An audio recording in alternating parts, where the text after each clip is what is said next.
À l'heure actuelle, tu es exposé en permanence à la négativité qu'on peut trouver autour de soi dans la vie. À travers de petites choses du quotidien, un bébé qui pleure dans le bus, des gens qui font trop de bruit, il pleut pile quand tu sors, ou des choses plus graves, comme la perte d'un proche, une séparation. Mais maintenant, on va parler de deux piliers qui te protégeront émotionnellement face à ces problèmes, et qui te serviront de base pour construire le troisième pilier, celui qui te permettra d'atteindre le bonheur.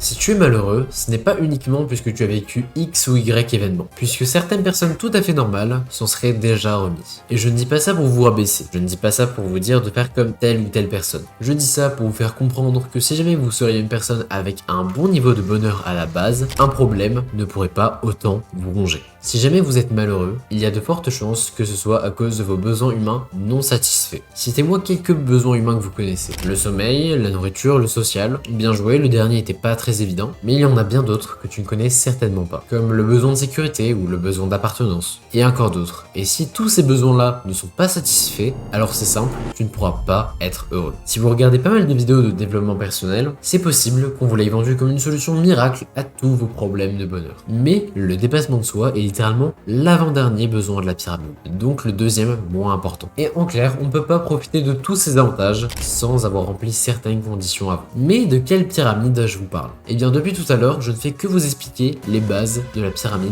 de Maslow. Finalement, Abraham Maslow, un psychologue américain, nous dit que pour être heureux, nous avons des besoins spécifiques à satisfaire, mais pas n'importe lesquels, ni n'importe comment. Et finalement, grâce à Maslow et à sa pyramide, on peut concrétiser objectivement ce qu'il faut faire pour être heureux. Donc, vous et moi, on va coopérer pour trouver ce qui vous manque. Moi, je vais regarder tous les besoins de la pyramide et vous dire à quoi ça ressemble quand ils ne sont pas accomplis. Et vous allez regarder à l'intérieur de vous et voir si vous sentez que tel ou tel besoin n'est pas satisfait. Au fur et à mesure que vous trouvez ce qui vous manque, vous allez écrire ce qui ne va pas et les solutions que je vous donne avec. Si vous arrivez à identifier chaque problème qui vous éloigne du bonheur, alors on aura réussi la première étape de votre cheminement vers le bonheur. Les premiers besoins, les plus importants, sont les besoins physiologiques. Tous vos besoins liés à votre survie directe. La nourriture, la respiration, le fait de déféquer. Et si ces besoins ne sont pas satisfaits, ils deviendront votre unique préoccupation. C'est pour ça que quand vous n'avez pas assez dormi ou mangé, vous devenez aigri. Après ça, on a les besoins de sécurité. Ce besoin se divise en deux catégories. Le besoin objectif,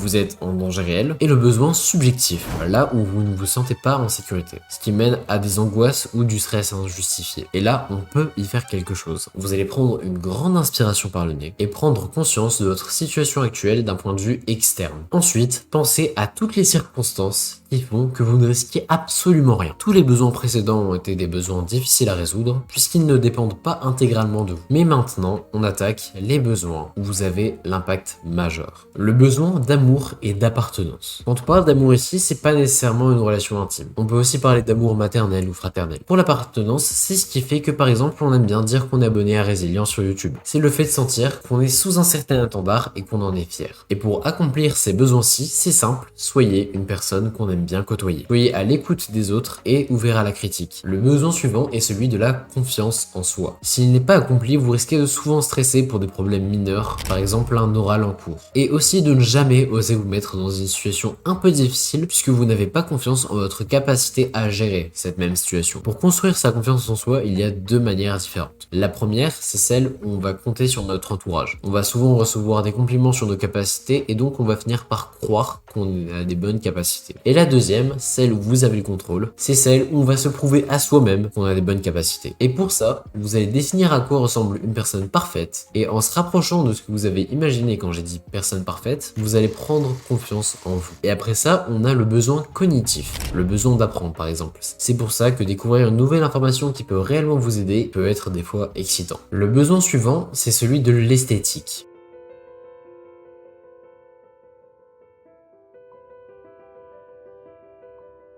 Être dans une pièce rangée ou trouver certaines choses jolies. Pour accomplir ce besoin, personnellement, j'ai tendance à scruter des objets de manière aléatoire. Un arbre, un bureau et des choses dont on peut apprécier les graphismes. Et l'avant-dernier besoin, celui dont on vous a tant parlé dans le développement personnel, celui de l'amélioration de soi. S'il manque à l'appel, vous serez simplement pas heureux sans trop savoir pourquoi, puisque en apparence, tout va bien. Et le dernier, celui de la transcendance de soi. Avoir un impact sur quelque chose d'autre que soi. Par exemple, être gentil avec des gens qu'on qu'on ne connaît pas, ou encore donner des conseils de manière aléatoire sur YouTube. Et ça y est, on a fini. Et pour chaque besoin qui vous manque maintenant, vous allez instaurer une habitude. Si vous manque l'amélioration de soi par exemple, vous allez prendre l'une de vos faiblesses et vous allez créer une habitude pour vous améliorer là-dessus. Mais avant ça, on va aller voir le deuxième pilier de protection, le stoïcisme. Quelqu'un de stoïque, c'est quelqu'un qui reste de marbre face à une situation difficile. Mais attention, rester de marbre face à une situation difficile, ce n'est pas se renfermer sur soi-même et ne rien laisser transparaître. Non, ce n'est pas la même chose. Si je devais vous résumer le stoïcisme en une phrase, ce serait que la force me soit donnée de supporter ce qui ne peut être changé et le courage de changer ce qui peut l'être, mais aussi la sagesse de distinguer l'un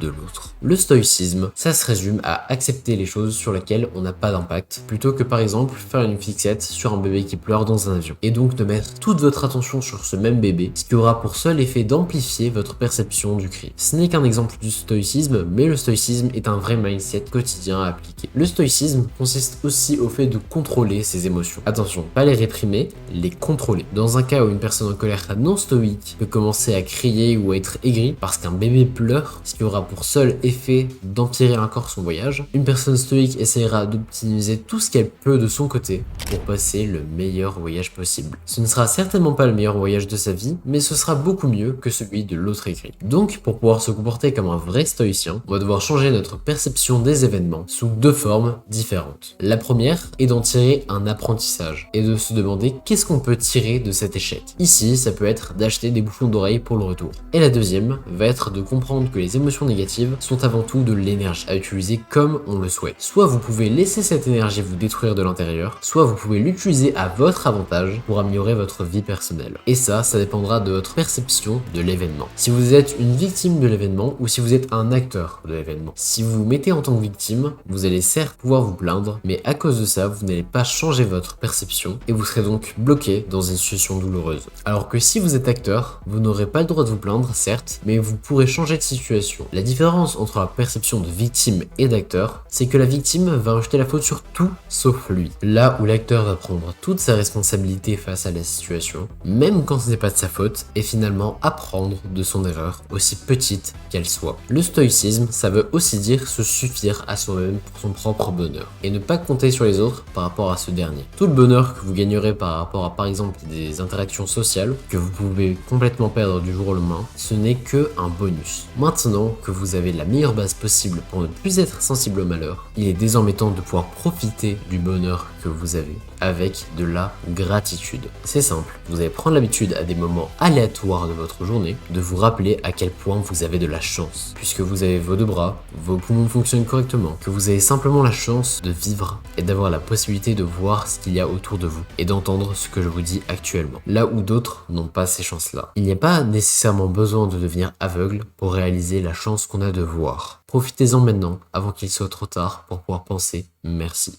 Abonne-toi, c'est gagnant-gagnant pour toi comme pour moi. Ciao.